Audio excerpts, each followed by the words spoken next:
नमस्कार. सांचीज किचनमध्ये आपल्या सगळ्यांचं अगदी मनापासून स्वागत. आज आपण आपल्या किचनमध्ये शिरा बनवणार आहोत.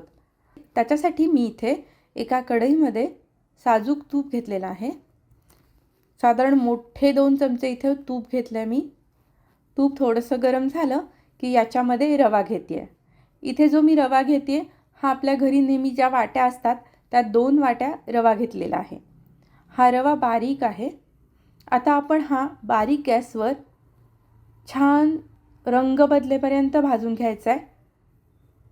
एक 15-20 मिनिट तरी लागतात रवा भाजायला. रवा सगळ्या बाजूनी छान भाजला जावा म्हणून तो बारीक गॅसवर सतत परतत राहायचा. इथं जो रवा घेतला आहे मी हा बारीक रवा आहे.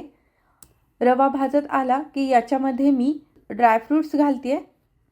आता हे सुद्धा आपण रव्यासोबत भाजून घेणार आहोत. एक साधारण 5-7 मिनिट आपण त्यानंतर सुद्धा रवा भाजून घ्यायचा आहे.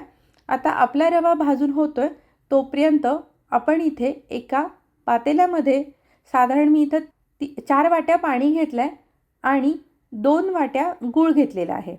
आता हा जो गूळ आहे हा गूळ मी चिरून घेतलेला आहे. हा गूळ आपण पाण्यामध्ये पूर्ण वितळवून घ्यायचा आहे. बारीक चिरून घेतला की तो लवकर वितळतो पाण्यामध्ये. आपण आज गूळ आणि पाणी वापरून शिरा बनवणार आहे. अतिशय हेल्दी असा शिरा होतो हा. आता इथे जे गुळाचं प्रमाण आहे हे परफेक्ट आहे, पण तुम्हाला वाटलं तर अगदी थोडासा गूळ आपण इथे वाढवू शकतो. तसंच पाण्याचं सुद्धा आहे. इथे मी साधारण 4 वाट्या पाणी घेतलं आहे कारण मला तेवढं पाणी परफेक्ट शिऱ्यासाठी लागणार आहे.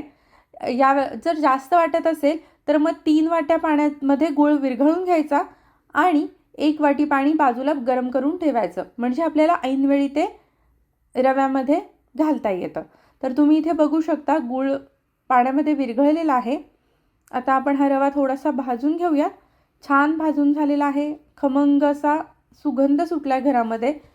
आता याच्यामध्ये आपण जे गुळाचं पाणी बनवून घेतलं आहे ते घालूयात. इथं मी गुळाचं पाणी गाळून घेते आहे. याचं कारण असं की गुळामध्ये काही इम्प्युरिटीज असतील तर त्या गाळण्यामध्ये राहतील. शिवाय जर गुळाचे खडे काही राहिले असतील तर ते सुद्धा गाळणीमध्ये राहतील.